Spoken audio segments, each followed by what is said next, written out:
Suara Haji dapat.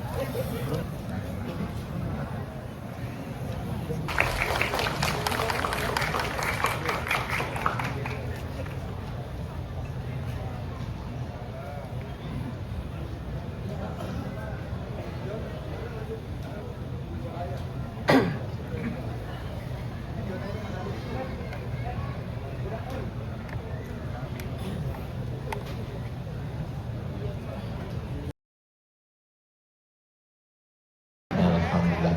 Semua yang hadir ini insya Allah panjang umur, amin. Sehat badan, amin. Istiqomah iman dan Islam, amin. Bahagia dunia akhirat, amin. Keluarga sakinah mawaddah warahmah, amin. Yang belum ketemu jodoh, ketemu jodoh, amin. Banyak yang belum nikah, amin ya rabbal.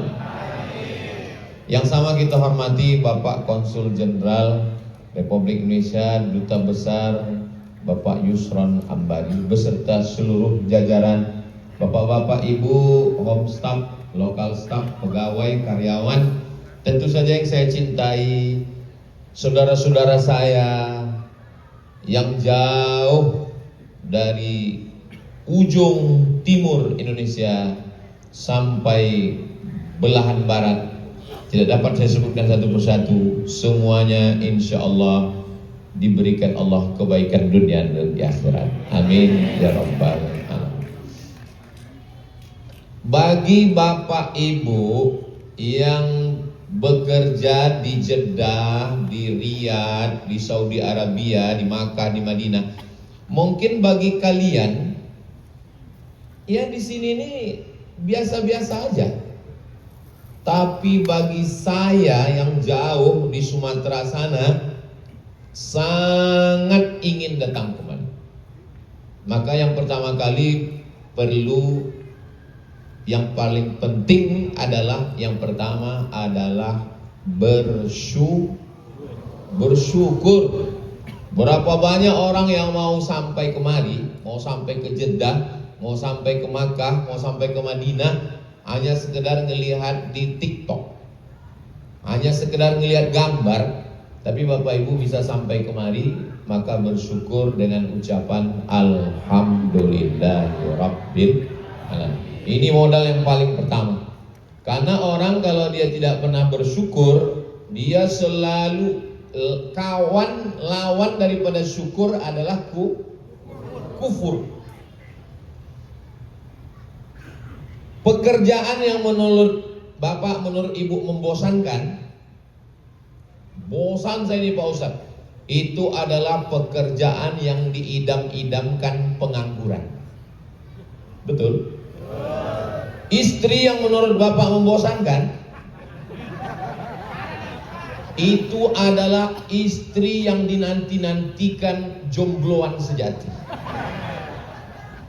Suami yang menurut Ibu membosankan, suami saya ini 4L Pak Ustadz, lu lagi. Itu adalah suami, tolong Bang fotografer sedikit, soalnya ibu-ibu itu mau melihat saya. Sampai mana tadi? Suami yang menurut Ibu, menurut kakak membosankan, itu adalah suami yang diminta-minta, dimohonkan oleh jomblowati. Betul nggak? Maka yang paling penting adalah bersyukur. Alhamdulillahirabbil. Saya diminta oleh Bapak Konsulat, Pak Konsul sudah menyiapkan. Ustaz Somad, dari petang tadi kami sudah siapkan pentas. Ini gambarnya. Ini karpet sudah dipajang, ini pentas di atas. Tapi saya mau melihat wajah-wajah yang penuh dengan kebahagiaan. Makanya saya buka tadi dengan pantun. Kenapa saya buka dengan pantun? Karena biasanya dengan pantun itu langsung kelihatan wajahnya senyum. Dan saya lihat dari senyumnya ini kelihatannya senyum orang yang gak punya masalah dan gak punya utang. Orang kalau banyak masalah, banyak utang, senyumnya gak bisa lepas begini, tertahan ya. Tapi bisa lepas. Mudah-mudahan yang ada utang segera lunas. Oh, banyak juga yang belum. Jadi yang pertama, yang paling penting kita lakukan dalam hidup ini adalah bersyukur. Saya sebagai Abdul Somad bersyukur sama Allah. Walaupun saya kurus, saya masih hidup.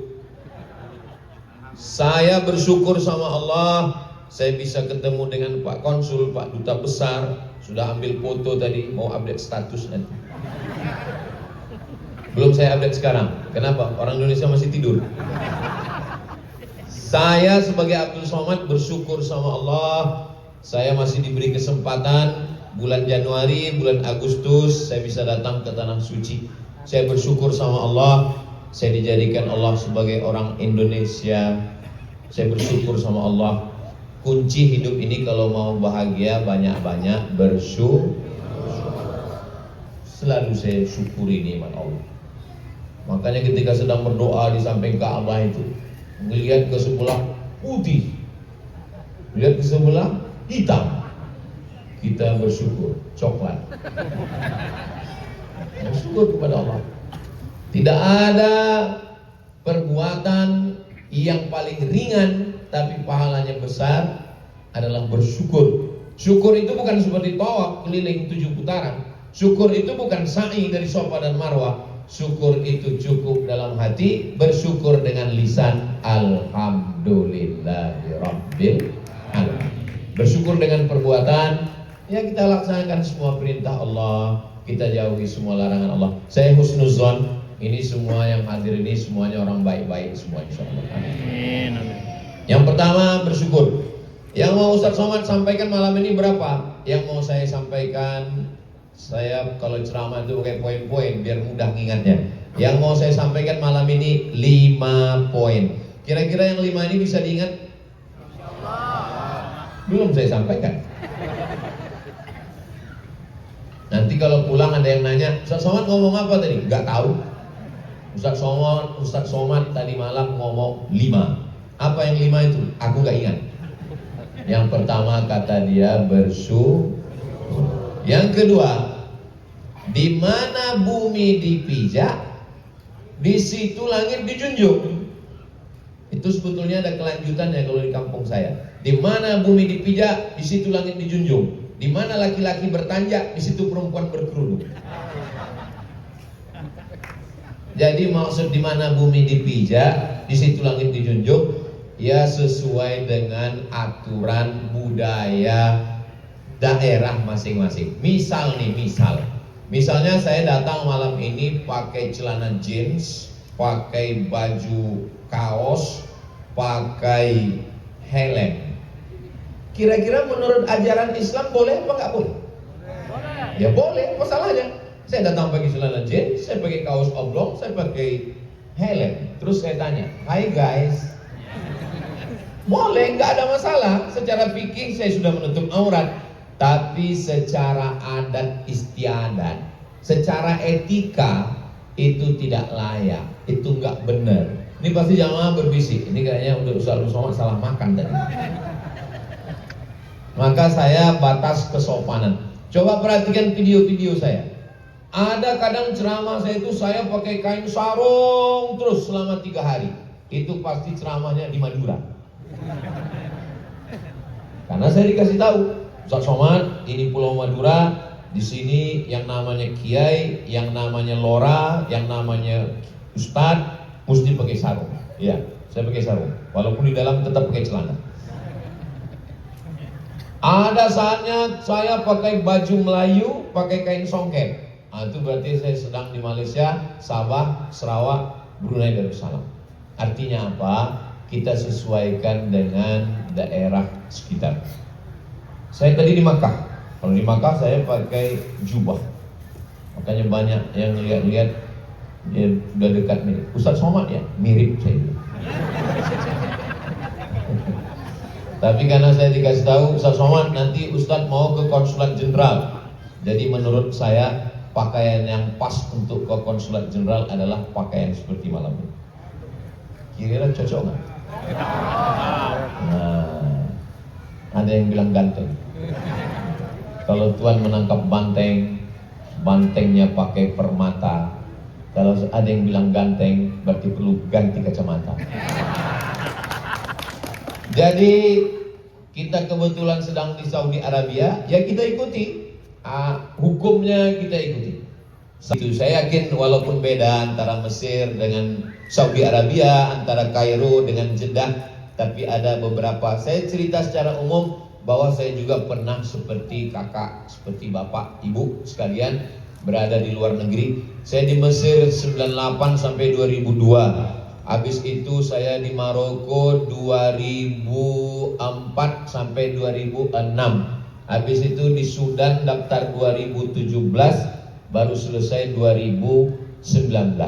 Jadi saya punya perasaan yang sama dengan Bapak Ibu semua, tinggal di beberapa tempat yang secara adat istiadat, yang secara hukum berbeda. Gak bisa kita ngotot, karena kalau kita ngotot berarti kita melawan arus.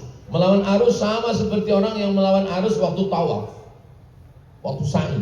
Bayangkan sendiri kalau melawan arus waktu tawaf, waktu sa'i. Arus yang dilawan ini Turki sama Afrika, habis kita. Maka yang paling nyaman, paling enak adalah kita ikuti aturan. Maka yang kedua adalah di mana bumi dipijak, di situ langit dijunjung.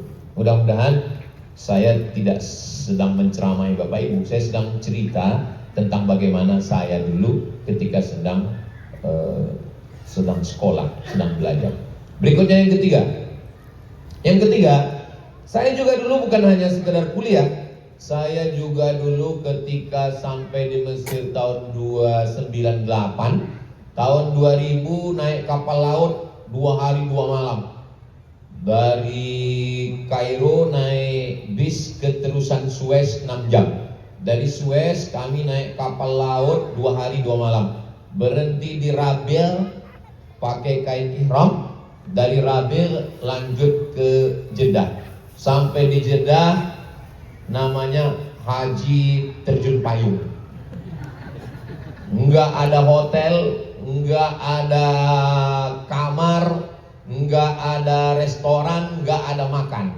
Pokoknya tas itu saya sangkutkan di pagar toilet Masjidil Haram itu. Enggak hilang sampai pulang. Tahu mereka enggak ada isinya. Lalu kemudian setelah 2 hari kami kumpul semua, mahasiswa dari Malaysia, mahasiswa dari Maroko, mahasiswa dari Brunei, mahasiswa dari macam-macam. Kami, tapi yang anak Indonesia, kami menulis surat kepada Bapak Konsulat Jenderal Republik Indonesia di Jeddah, tolong kasih kami kamar dari embarkasi terusan Suez. Akhirnya kami dapat 1 kamar di Misfalah, hanya untuk numpang barang supaya nggak hilang. Suasananya macam ikan sarden. Jadi kerja kami macam-macam di situ. Diajak sama kawan. Mat, kata kawan, ya, ayo kita bawa jamaah. Kemana? Ke Arafah, Musdalifah, Mina, pulang lagi. Siap. Saya bawa 1 bis. Pulang tinggal setengah jamaah. Hilang di Jabal Rahmah. Jadi pengalaman. Habis itu datang kawan, setelah habis wukuf di Padang Arafah, datang, Mat, ayo kita kerja bersama beberapa saudara-saudara kita dari Indonesia. Mereka pekerja migran. Ya, di mana kita? Kita ke airport haji di Jeddah. Masuknya pakai apa? Masuk pakai truk. Masuk dari awal jamaah pulang, pulangnya setelah habis jamaah. Selama lebih kurang, bayangkan pas pemulangan jamaah itu lebih kurang 1 bulan lebih, kami tinggal di airport Jeddah. Makanya sampai hari ini kalau saya lewat di airport haji itu yang pakai kemah-kemah, itu saya kirim foto, saya kirim ke kawan-kawan yang dulu. Masih ingat? Ingat. Jadi saya juga dulu di samping sebagai mahasiswa, saya juga bekerja di Saudi Arabia 3 kali. Sekali haji terjun bebas tahun 2000, 2002 saya tembus tenaga musiman, 2003 saya tembus lagi dari Maroko. Duitnya disimpan. Dapat saya waktu tembus itu bersih total, potong itu ini segala macam $2.000. Saya simpan untuk biaya kuliah S2. Karena saya nggak mau pulang sebelum saya doktor. Saya mesti punya cita-cita. Saya harus LC, S1, MA, S2, doktor. Habis itu saya mau jadi dosen. Saya mau membahagiakan ibu saya. Saya mau menyenangkan. Nah, saya mau cerita kepada Bapak Ibu saudara-saudara yang dimuliakan Allah SWT, harus ada target. Ya tapi kami di sini kan nggak seperti Ustadz Somad kuliah, betul nggak kuliah, tapi di sini bekerja. Memang rezeki kita di sini. Sebetulnya rezeki kita itu bisa di mana saja.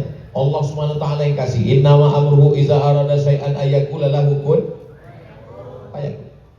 Nabi Muhammad itu orang Makkah, tapi rezekinya di Madinah.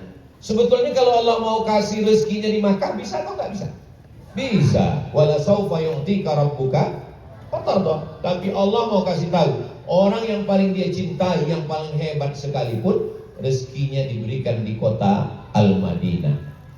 Nabi Yusuf alaihissalam rezekinya diberikan di Mesir.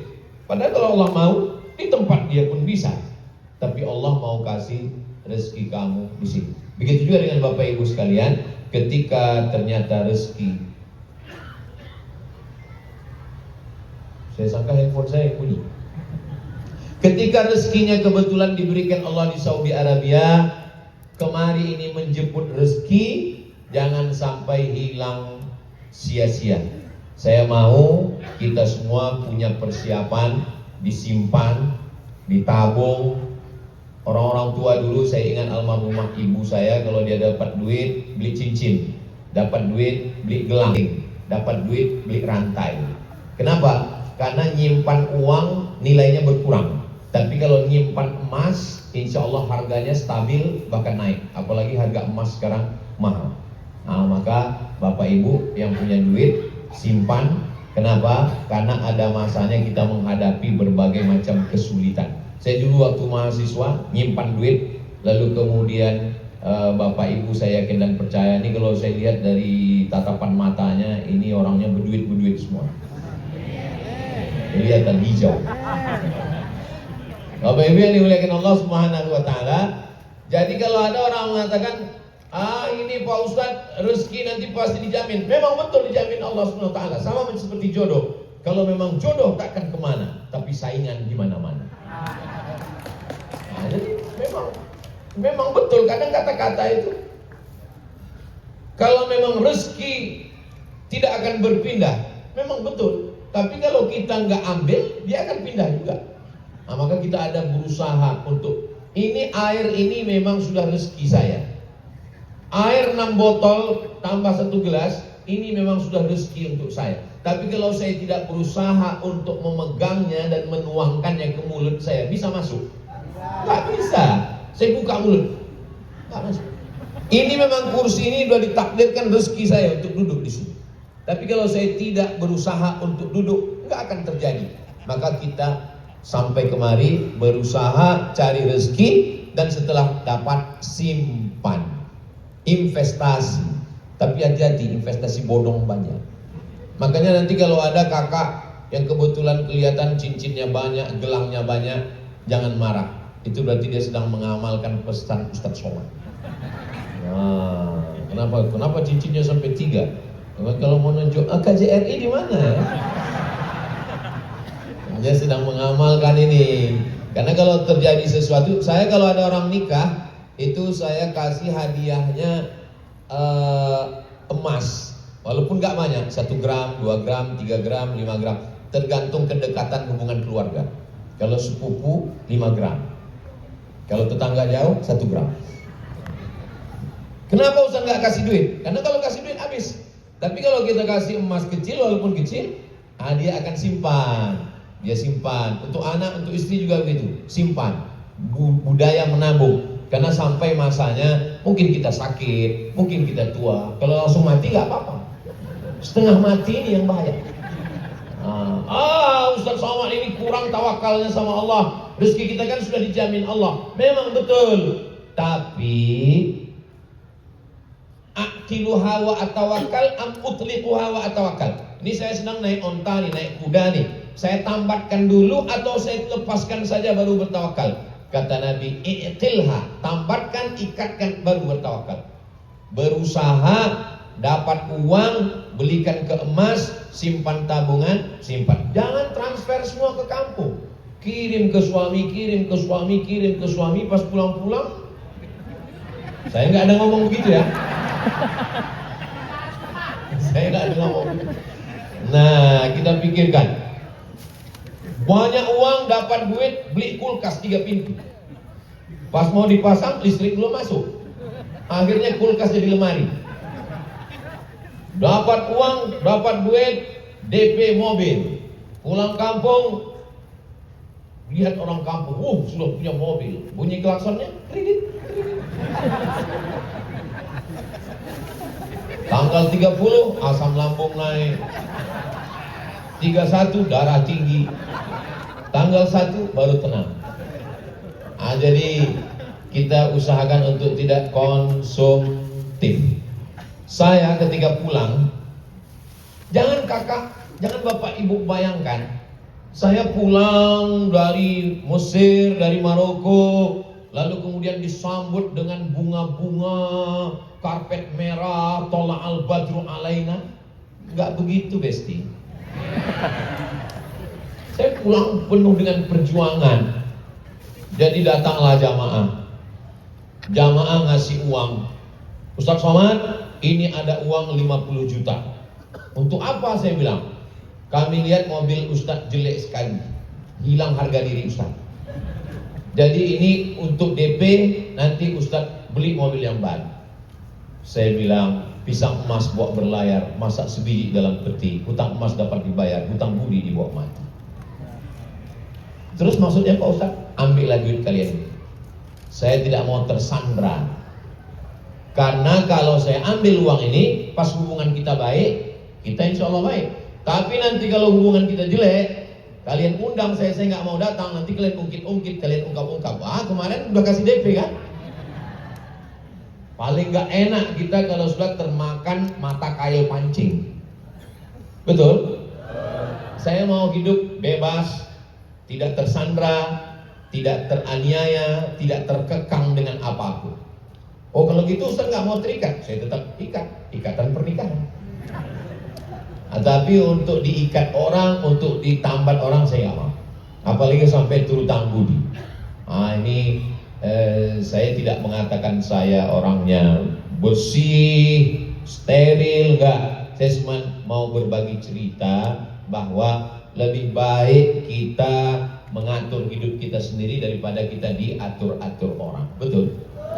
Nah, makanya selagi ada kesempatan, selagi badan sehat, silakan cari duit, tapi jaga juga kesehatan. Karena kalau sampai masanya kita ini akan tua. Setelah tua, ya semuanya berkurang. Wa man nu'ammirhu, siapa yang kami panjangkan umurnya, nunakkisu fil khalqi, kami kembalikan lagi kejadiannya. Mata mulai rabun, pendengaran mulai berkurang, tegak sudah tidak bisa lama. Saya dulu kalau ceramah masih kuat ceramah 1 jam, 1 jam setengah. Ini baru sebentar sudah disediakan kursi. Nah, oleh sebab itu maka pikir-pikir sampai masanya kita akan tua, apa persiapan kita. Itulah pentingnya kita menyimpan, menabung. Syukur-syukur nanti setelah pulang ternyata sawahnya sudah sejauh mata memandang. Usahakan simpan, beli tanah, beli sawah. Karena sawah ini gak ada matinya. Selama orang Indonesia masih makan nasi dan padi tetap ditanam, insya Allah gak ada matinya. Sawah, kelapa sawit, kebun kelapa. Di Saudi aja, ini kelapa, Masya Allah, buahnya udah kena panen semua. Nah ini jangan sampai. Saya Pak Ustaz alhamdulillah ternak Pak Ustaz. Ternak apa? Ternak tuyul.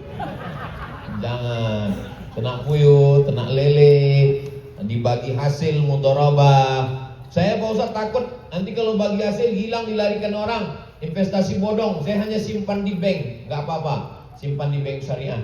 Bank Syariah Indonesia, Bank Muamalat, ambil akad yang mudharabah, nanti kita dapat dana bagi hasil. Saya doakan semua kakak, ibu, abang, adik gajinya berkah insyaallah. Nah, masih ingat yang pertama? Bersyukur. Yang kedua, di mana bumi dipijak, di situ langit dijunjung. Yang ketiga, menabung. Tapi bukan berarti menabung celengan ayam, disimpan di dalam, pas lagi butuh dipecahkan. Bukan begitu. Kalau ada yang bisa nyimpan, bagus. Saya belikan ke ruko Pak Ustadz, bagus. Saya belikan ke bisnis ini, bagus. Minimnya beli emas, enggak juga simpan di bank. Nanti sampai masanya pulang bisa diambil. Kalau kita mati Pak Ustadz, ya diambil orang. Saya berangkat umroh ini bersama 15 travel. Jumlah jamaahnya 1000 orang. Jadi kemarin pas acara penutupan saya sampaikan ke kawan-kawan begini. Kalau dengan umroh ini kita bisa silaturahim, kita lanjutkan.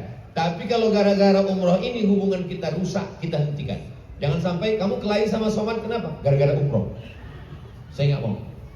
Yang kedua, saya bilang, bagaimana memperbaiki kualitas umroh jamaah. Jangan hanya sekedar datang, tawaf, sa'i, tahallul, pulang. Jadi jamaah mesti dibekali dengan akidah, ibadah, dengan ilmu. Dan kalau travel-travel punya uang lebih, ini cerita uang. Tentu kalian hasil dari pesawat, hasil dari ngurus jamaah, ada uangnya. Uang ini belikan ke tanah, bangunkan ke kelas. Jadi kalau 1 tahun 1 kelas, 10 tahun sudah bisa 10 kelas.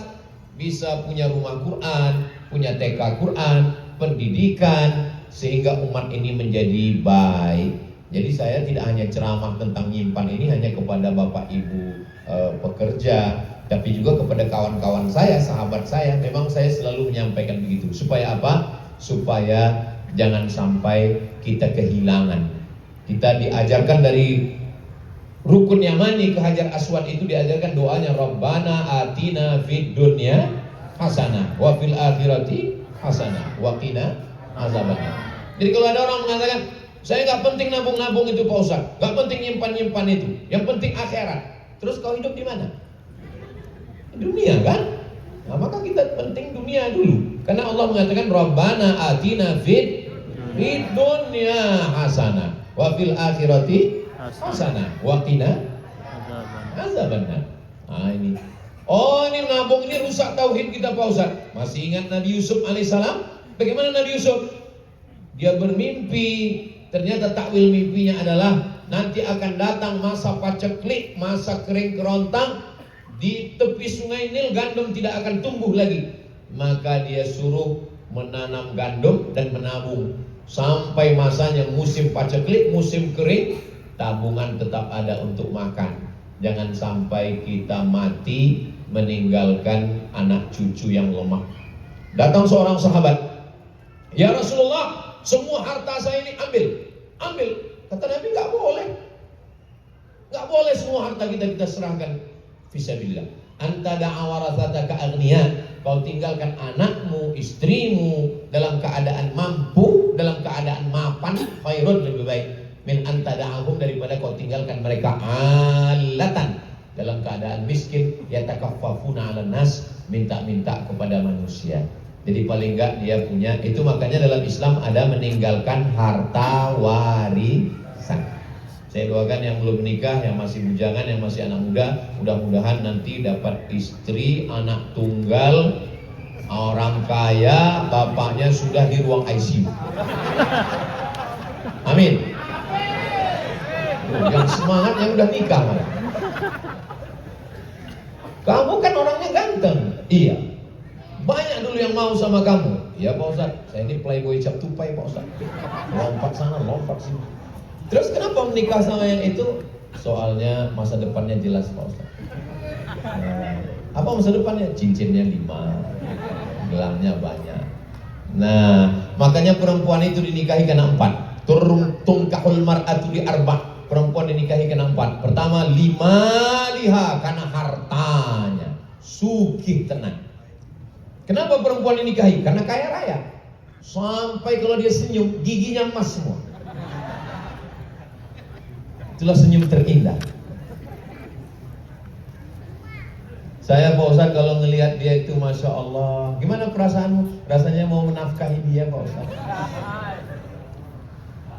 Yang kedua, pertama limariha, yang kedua wali hasabiha, karena keturunan. Keturunan apa? Bangsawan. Apa itu bangsawan? Bangsa yang hidup di awan. Yang ketiga, wali jamaliha. Cuap. Tiknya 3 bulan lagi. Dan cantik. Yang keempat, wali diniha, karena agamanya soleha, taat, baik. Saya cuma mau mengatakan bahwa Islam mementingkan harta. Menikah pun yang pertama dilihat adalah harta. Tapi jangan hanya harta. Menikah karena harta akan binasa. Menikahlah karena agama, kekal abadi hingga ke surga. Amin. Mudah-mudahan ada di antara kakak, di antara abang yang kebetulan bekerja, istrinya tinggal, istrinya bekerja, suaminya tinggal. Mudah-mudahan komunikasinya tetap berjalan, insya Allah. Masya Allah. Kalau Tuan pergi ke Batam, jangan lupa membeli kubis. Kalau sudah ada yang salam, itu tanda sudah waktu mau habis. Itu kode itu. Belum, saya baru sampaikan berapa? Baru 3. Yang keempat, walaupun kita ini baik, tabungannya banyak, kerjanya bagus, tapi maaf, kalau perbuatan maksiat, maka berkah hidupnya hilang. Ustadz Somad, kata Pak Konsul, ini ketika dibuka akan ada kajian di Konsulat Jenderal. Ketika akan ada pengumuman pengajian, yang daftar itu Pak Ustadz 2.500, yang hadir 800. Karena Ustadz salah. Mestinya acaranya jam 9, jam 10. Apalagi paling bagus acaranya hari Jumat. Saya mohon maaf, beribu maaf, karena besok habis subuh saya tawaf wada. Saya langsung pulang besok ke Doha, 3 hari di Qatar, habis itu baru pulang tanggal 20 ke Indonesia. Tapi walaupun kita berpisah, sesungguhnya hanya tubuh kita yang jauh, hati kita selalu bersama, guys. Almar'u ma'aman ahab, orang akan bersama dengan siapa yang dia cintai. Maka poin yang keempat yang saya nasihatkan adalah jaga diri dari maksiat. Kayak Ustadz Somad gak pernah buat dosa aja. Man katsura kalamuhu katsura saktuhu. Siapa yang paling banyak ngomongnya, dia yang paling banyak dosanya. Di antara kita ini siapa yang paling banyak dosanya? Hebatnya saudara saya di Jeddah ini. Udah jelas yang banyak dosa Ustaz, tapi dia tetap diam, menjaga perasaan saya. Maka nomor 4 adalah hindari dosa. Istri saya nggak ikut Pak Ustadz, video call. Hai sayang. Suami saya nggak ikut Pak Ustadz, kuatkan diri, gambar anak, gambar suami, foto pernikahan. Yang penting komunikasi. Ada orang yang istrinya di sebelah, satu kasur, satu tempat tidur, satu rumah, tapi nggak ada komunikasi. La salam wala kalam. Ada orang yang LDR, long distance relationship. Ternyata kalau habis makan ikan apa tadi itu Pak? Lancar bahasa Inggris. Walaupun jauh, banyak saya ketemu dengan Bapak Kapolres, polisi, Pak Dan Ramil, Pak Dandim, ditempatkan di Papua, ditempatkan. Istri di mana Pak? Istri saya di Jakarta Pak Ustadz, istri di Surabaya Pak Ustadz, kami tetap di sini Pak Ustadz. Jaga komunikasi ya Pak. Ya, alhamdulillah Pak Ustadz, sampai malam-malam kami tetap di sekolah. Sayang, bismika Allahumma ahya wa minum apa hari ini, makan apa pagi ini, sarapan apa. Saya, istri saya tinggal sekarang di Mekah, tetap saya WA. Hai sayang, abang sudah sampai di KJRI. Ini foto. Supaya apa? komunikasi. Walaupun jauh akan terasa dekat. Komunikasi. Dulu sebelum nikah kenapa komunikasinya bagus? Nah, waktu ingat dulu waktu masih kenalan. Namanya siapa, Dek? Namanya Dina. Maksudnya dinafkahi. Abang orang apa? Abang orang Jawa. Hah? Tapi ngomongnya kayak orang Medan. Maksudnya abang adalah jawaban dari istikharahmu. Jangan sampai dibuat status besok. Dulu sebelum nikah kenapa komunikasinya bagus? Waktu sebelum nikah kenapa ngomongnya kau bagai rembulan? Padahal bulan itu bentuknya macam jeruk purut. Sekarang kenapa setelah menikah tidak lagi ada kata-kata mesra itu? Mudah-mudahan yang suaminya istrinya jauh hatinya tetap dekat, insyaallah. Niatkan saya ini bekerja, saya ini berjihad untuk kehidupan rumah tangga, untuk bekal, untuk sekolah anak, untuk beli sawah. Saya Pak Ustadz, ini nanti hasilnya adalah untuk kebaikan-kebaikan. Maka mencari nafkah itu adalah jihad fisabilillah. Maka selama berjihad jangan sampai ada maksiat. Siapa yang gak punya dosa? Nabi Adam alaihissalam makan buah kuldi, tapi dia beserta taubat, segera taubat. Rabbana zolamna atina, terus Rabbana zolamna anfusana wa illam taghfir lana wa tarhamna lanakunanna. Bertaubat. Saya ini banyak dosa Pak Ustadz, ini banyak maksiat Pak Ustadz. Taubat. Cara taubat gimana Pak Ustadz? Mandi taubat. Mandi taubat gimana Pak Ustadz? Ya mandi, basah semua dari rambut sampai ke ujung kaki. Apalagi di Jeddah ini. Jeddah ini kan dekat laut kan? Mandi di laut. Insya Allah kalau mandi di laut Jeddah ini bukan cuma dosanya hilang, orangnya hilang sekali. Setelah mandi taubat, sholat sunat taubat. Saya setiap malam sholat sunat taubat. Ustaz menceritakan ibadah. Saya mau ngasih tahu, saya bukan cuma nyuruh orang ceramah. Tiap malam saya sholat sunat taubat. Usolli sunat taubat. Dosa Ustaz apa? Ya saya nggak ada niat dosa, cuma dosanya datang. Saya mau masuk pesawat, datang pramugari. Saya akan masuk. Suaranya nyaris tak terdengar. Gak mungkin saya pejam mata kan? Gak mungkin saya bilang mana kursinya, mana kursinya. Dosa mata. Jadi kita ini sebenarnya banyak dosa, tapi Allah bukakan pintu taubat. Mudah-mudahan Allah menerima taubat kita semuanya. Datang seorang Yahudi yang sudah membunuh 99 orang. Lalu dia bertanya kepada pendeta Yahudi, pendeta Yahudi, aku sudah membunuh 99 orang. Apakah Tuhan mengampunkan dosaku? Kata pendeta Yahudi, Tuhan tidak mengampunkan dosamu.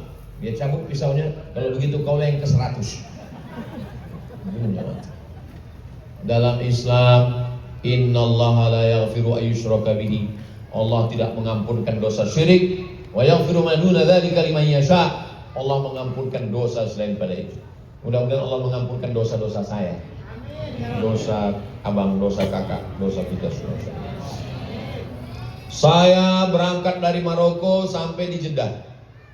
Sampai di Jeddah, nomor handphone Maroko nggak jalan.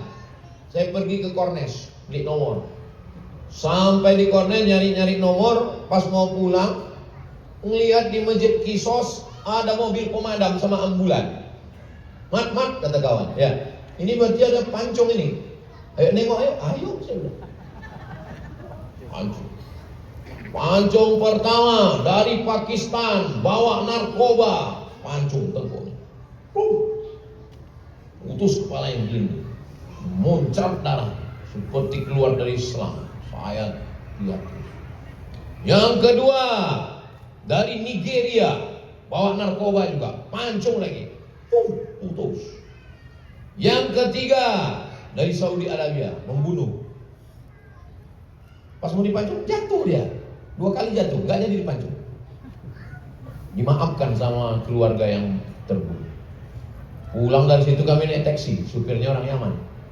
Menen dia bilang, min Masjid Qisas. Anta syaif Qisas? Iya saya bilang. Dia bilang anak sakin hina tis'an sinin. Saya 9 tahun di sini nggak pernah ngeliat itu. Takut saya, dia bilang. Saya setelah ngeliat itu 2 hari nggak makan. Hilang selera makan saya. Jadi kalau masih ada orang yang berbuat dosa di tempat diberlakukannya itu, berarti memang sudah nggak punya hati lagi. Itu kalau di ronsen udah nggak ada, kosong, empty, udah kosong. Saya sekali melihat itu, kalau ada lagi yang mau ngajak saya, Ustaz Somad saya bayarkan tiket duduk VIP dari Jakarta sampai ke Jeddah untuk nonton. Saya bilang enggak, syukran, shadaqallahul azim. Cukup sekali aja ngelihat untuk ambil pelajaran. Bagaimana kalau di akhirat nanti? Jadi memang dosa-dosa kita ini. Ustaz, saya punya dosa Ustaz. Dosa saya kepada istri. Apakah perlu saya omongkan? Enggak usah. Dan istri juga enggak perlu nanya-nanya ke suami. Sebutkan 10 daftar dosa. Cukup hanya kita dengan Allah. Enggak usah congkel-congkel. Yang sudah ditutup Allah jangan dibuka. Yang sudah dikunci Allah jangan lagi dinampakkan di hadapan manusia. Mudah-mudahan Allah Subhanahu wa taala menutupi. Saya bisa ngomong ini bukan karena saya malaikat, bukan karena saya suci. Saya bisa ngomong di depan Bapak Ibu karena Allah masih menutupi dosa-dosa saya. Betul? Nah, betul semua ya. Coba kalau Allah nampakkan dosa saya. Saya bisa menutup diri saya dengan baju koko, saya bisa menutup diri saya dengan peci. Tapi kalau dosa dibukakan Allah, makanya kita selalu minta kepada Allah, yauma tublas sarair, pada saat dibukakan semua dosa dan rahasia. Ketika itu semua nanti kita semua dalam keadaan bersih dari dosa-dosa. Yang terakhir, yang ketujuh, yang kelima, yang terakhir, yang kelima, bersih dari dosa. Yang kelima adalah saya ini udah ibarat tanaman sudah kuning, hijau, bertunas, tumbuh, kuning, layu, mati. Tapi ada harapan masa depan. Saya ini ibarat tanaman seperti inilah, udah mati. Tapi masih ada harapan. Harapannya apa? Inilah harapan anak-anak kita. Maka saya senang sekali malam ini ada anak-anak. Saya kalau ngaji di mana-mana saya senang ada anak-anak. Kenapa? Berarti ada masa depan. Tapi kalau yang hadir itu semuanya, kenapa saya semangat ngomong malam ini? Karena banyak masa depan. Kalau di panti jompo saya ngomong nggak gitu. Saya slow aja. Untuk apa kuat-kuat mubazir kan? Baiklah kita ingat mati.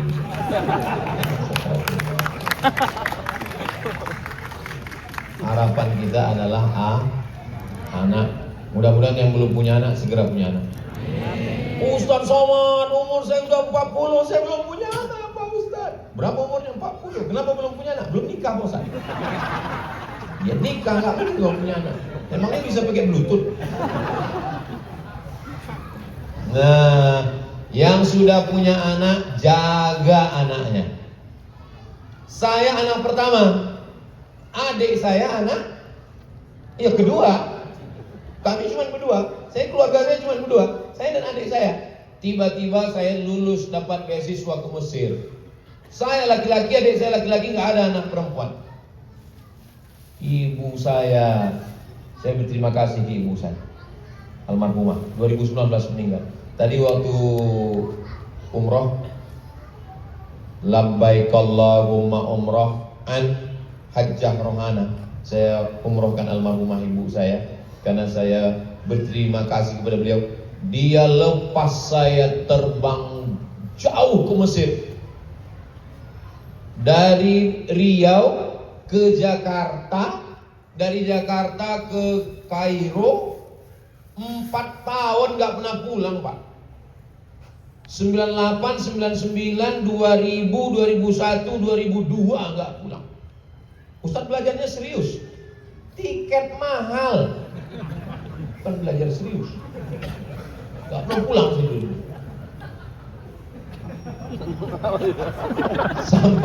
Sampai saya pikir, lama saya pernah terpikir, aku nggak pulang ini padahal cuma 2 orang anak emakku, anak ayahku. Jangan-jangan aku ini anak angkat ini. Jangan dulu anak ketemu di kardus. Pulang saya tanya emak saya, aku ini anak kandung mak? Iya kata emak saya. Saya setelah punya anak sangat rindu sama anak saya. Saya bilang, aku mak dengan anakku rindu. Mak dengan aku rindu? Rindu kata dia. Kenapa mak biarkan aku 4 tahun sampai gak pulang? Karena kalau kau di rumah ini kau jadi setan. Maka aku lepas kau jauh-jauh. 4 tahun gak pulang. Mesir itu 2 kemungkinan pulang. Jadi Musa atau jadi Fir'aun. Alhamdulillah saya setengah-setengah. Setengah Musa ada juga Fir'aun ini. Nah, jadi semangat itu juga yang ada dalam diri saya. Anak saya pun juga nanti akan saya kirim, kalau nggak ke Mesir, pilihannya 2 nanti. Udah saya tuliskan. Saya tuliskan, kamu masuk pondok tahun sekian, 6 tahun taman pondok, ngapal Quran, baca kitab, Fathul Qorib, I'anatul Thalibin, Matan Al-Ajurumiyah, Kawakib Duriyah, Al-Imriti, Alfiyah Ibn Malik. Nanti habis itu kau ke Mesir, kalau enggak ke Yaman 4 tahun. Habis itu kau S2, S3, S-Teler, S-Jendol, S-Doger, S-Bandung. Saya buatkan, saya printkan, saya cetakkan 20 inci supaya dia tahu mau dibawa kemana hubungan kita. Saya enggak menasihati anak saya sekedar, enggak. Masya Allah. Kalau Tuhan pergi ke kali, jangan lupa memetik kubis. Kalau salaman sudah 2 kali, tanda waktu sudah habis.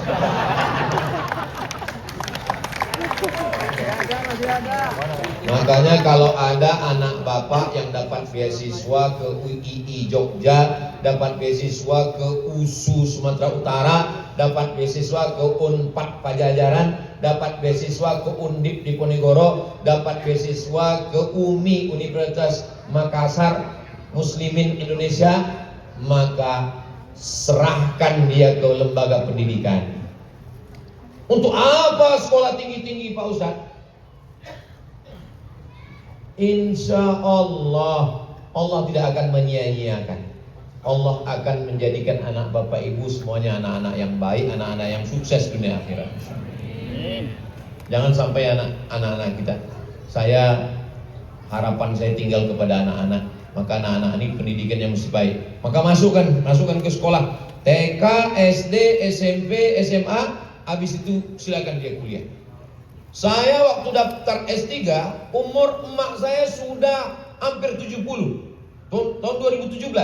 2019 dia meninggal. 2017 saya daftar ke Sudan. Saya takut-takuti dia. Saya nakut-nakuti dia. Mak, saya bilang, ya, aku daftar dokter ke Sudan. Terus aku mesti di Sudan 2 tahun. Mak, kalau aku tinggalkan di rumah ini sendirian, aku ke Sudan gimana? Saya mau nebak. Dia pasti nanti ngomong, kau jangan pergi, kau dulu kan udah lama. Apa kata dia?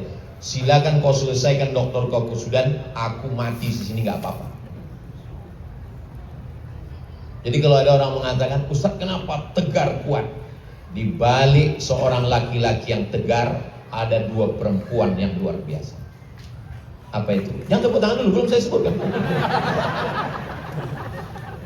Di balik seorang laki-laki yang tegar, di balik seorang laki-laki yang tegar, ada 2 perempuan yang luar biasa. Pertama, ibu yang melahirkannya. Yang kedua, ibu yang melahirkan anak-anaknya.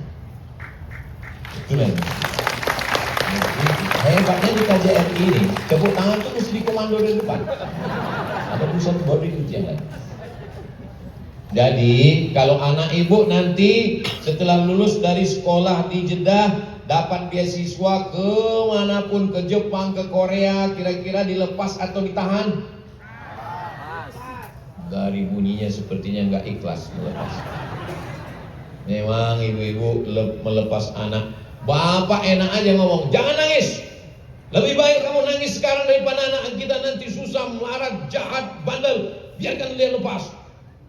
Apa kata si ibu? Enak aja kamu ngomong. Yang mengandung aku, yang melahirkan aku, meregang nyawa, yang menyusukan aku. Kamu kan cuma datang sekali-sekali aja. Betul tak Bu? Betul kata mereka. Jangan ibu sangka kami laki-laki yang nggak mengandung, yang nggak melahirkan, yang nggak pernah memikirkan anak kami.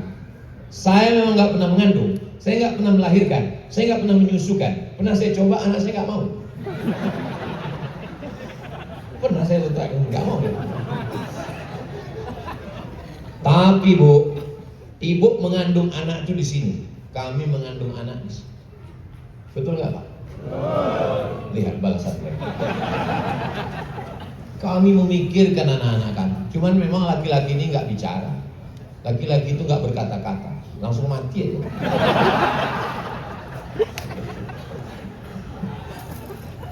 Tadi saya ngomong jam 8.15. Kami keluar tadi jam 8. Kata Pak Konsul, Ustaz Somad, saya sambutan pendek. Ustaz yang ngomong 8.15, langsung saya tausiah. Sekarang sudah jam 9.15. Ternyata kalau ngomong di depan orang yang fokus ngaji, itu nggak terasa waktu begitu cepat berlalu. Hah? Pertanyaannya berapa lembar ini? Masya Allah, ini selesainya nih tahajud lah. TKI apakah juga ada zakat yang harus dikeluarkan Pak Ustaz? Standarnya 85 gram emas. Berapa gram? 8 gram. Bagaimana cara yang simple menasehati teman-teman di sini yang suka dugem karena kebanyakan mereka marah. Dugem itu artinya duduk sambil gemetar. Sebelum pakai narkoba begini kipasnya. Setelah pakai kipasnya diam, kepala gue. Yang mau dicari ini apa? Makanya tadi awalnya adalah bersyukur. Saya kemarin ini cari kerja, dapat duit mau untuk usaha, untuk keluarga, untuk anak, untuk nikah. Makanya pentingnya lingkungan yang baik. Bapak nggak usah ngomong, ibu nggak usah ngomong, cukup kirimkan aja video malam ini, share ke grup-grup, bagi ke kawan-kawan. Nasihati orang ini berat, biar aku aja. Videonya potong-potong kasih. Saudara-saudaraku, saya tidak benci sama kalian. Saya bukan dengki, saya bukan hasad. Saya sebagai satu bangsa, satu tanah air, saya cuman mau kita lebih baik supaya Indonesia ke depan lebih baik, insya Allah. Kita di kampung orang, kita di negara orang, kita dilihat orang, kita dinilai orang. Kalau kita pulang nanti, kita sampai masanya akan tua, kita akan jadi ayah, akan jadi ibu, maka bekerja dengan baik, gunakan kesempatan ini dengan baik, insya Allah. Gak habis-habis pertanyaannya nih. Bagaimana mendidik anak-anak baik di keluarga maupun di sekolah di zaman sekarang yang sesuai syariat Islam? Kalau boleh Ustaz, contoh paparan teknisnya Pak Ustaz. Pulang kerja, kalau kebetulan anaknya di sini ya, sholat sama anak. Pulangnya jam 10 Pak Ustaz. Sholat subuh. Ambil air, percikkan ke wajah istri. Wake up my honey. Itu kalau pengantin baru. Kalau sudah anak 3, bangun. Enggak bangun juga, haji. Rahimallahu mar'an aiqadha ahlahu. Allah merahmati suami yang membangunkan istrinya. Rahimallahu mar'atan aiqadhat zaujaha. Allah merahmati istri yang membangunkan suaminya. Ibu kalau bangunkan suami, gak usah percikan air, terus bawa selang untuk suami. Nggak bisa Pak Ustadz. Mau saya kasih tahu cara yang dengan suara lemah gemulai dia terbangun? Mau? Bisikkan ke telinganya, la ilaha illallah. Insyaallah bangun. Udah pernah coba? Coba malam ini. Setuju Pak? Setuju. Bangun, usahakan sholat sama anak. Usahakan sholat sama anak Pak. Saya Pak Ustadz ngajinya nggak bagus. Kalau ngajinya nggak bagus, suara tahajud itu kalau jahar sunnah.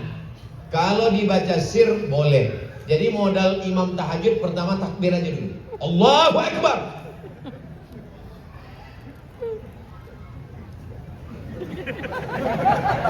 Nah, Allahu Akbar. Tapi jangan sampai lupa sami Allah. Saking groginya, Allahu Akbar. Kata anaknya, sami Allah Pak.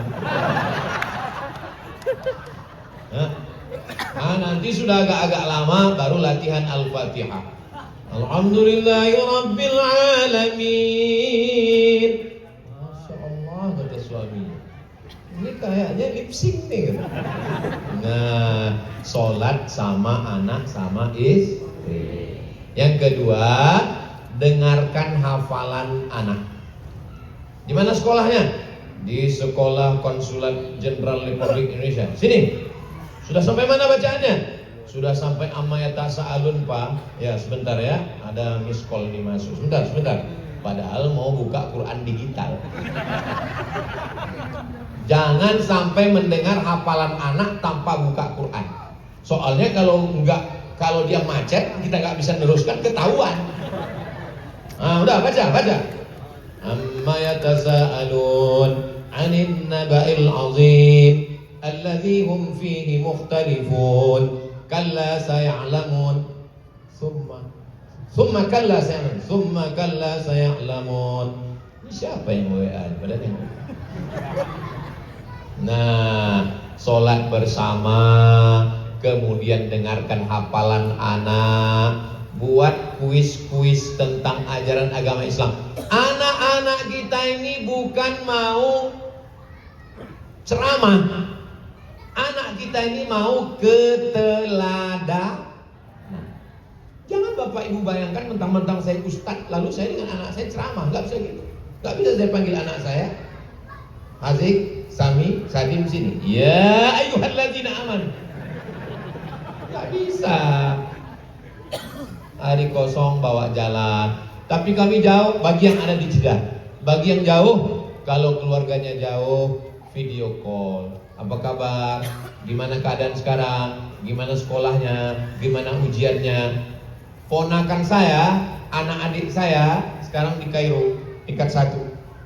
Tiap hari saya tanya, gimana ujian tadi? Mana soalnya? Apa yang bisa dijawab? Sudah siapkan khulasoh? Sudah dihafal? Gimana muqarrarnya? Gimana dosennya?